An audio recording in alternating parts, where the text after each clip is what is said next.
तो जीवन में पैसा एक ऐसी मोटिवेशन है जिसके बाद कोई और मोटिवेशन की आवश्यकता पड़ती ही नहीं है। पैसा आने के बाद आपके घर में कद्र बढ़ जाती है, आपके समाज में कद्र बढ़ जाती है, सोसाइटी में कद्र बढ़ जाती है, आस पड़ोस में कद्र बढ़ जाती है। हर व्यक्ति आपकी बातों को सुनने लग जाता है। यार दोस्त मित्र हमेशा आपके पास फ़ोन करते हैं, आपको समय देते हैं, आपके साथ जुड़े रहते हैं। जहाँ पर भी जाओ मतलब वो कहते हैं कि चारों उंगली और पांचवा अंगूठा घी घी में नज़र आता है। लेकिन वो कहते हैं पैसे का एक उल्टा फेस भी है।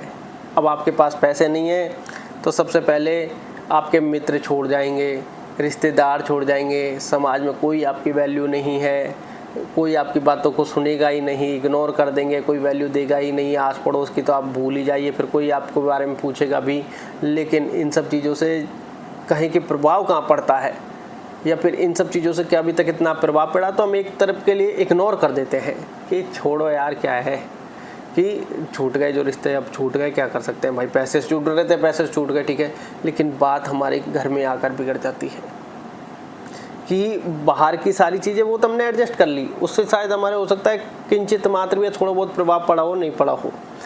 घर में जो दुर्दशा होती है वो व्यक्ति सहन नहीं कर पाता और वो व्यक्ति अंदर अंदर से कठोर होता चल जाता है। उसको लगता है कि यार ये रिश्ते, ये नाते सब पैसे पर ही टिके हुए हैं, ऑलमोस्ट पैसे पर टिके हुए हैं, ऑलमोस्ट पैसे पर टिके हुए हैं। आपके पास पैसा है तो आपकी ऑटोमेटिक ही सारी चीज़ें बदल जाती हैं। पैसा नहीं है तो घर वाले कहते हैं नकारा है, निकम्मा है, आवारा है, पड़ा रहता है, किसी लायक नहीं है, 2 वक्त की रोटी नहीं कमा सकता, पैसे नहीं देता, निकल घर से बाहर। सारा खेल आपका घर में ही तहस नहस हो जाता है। फिर आपको एहसास होता है कि यार मैं कर रहा हूँ, किसके लिए कर रहा हूँ, प्रयास कर रहा हूँ, किसके लिए कर रहा हूँ और किसको दूंगा। या फिर ये ऐसे थॉट आने लग जाते हैं, व्यक्ति कहे कि हमारी फैमिली हमें कठोर बनाने लग जाती है कि वो जहाँ पर उनको सपोर्ट करना चाहिए, क्योंकि उनको ये समझना चाहिए कि सफलता इस व्यक्ति के हाथ में ही नहीं है। अपनी फैमिली से भी हम ये नहीं कह रहे कि देखो पिता अगर कह रहा है तो पुत्र का धर्म है उसको सुनना, अमल करना और अपने मुंह से कभी अपशब्द ना कहना।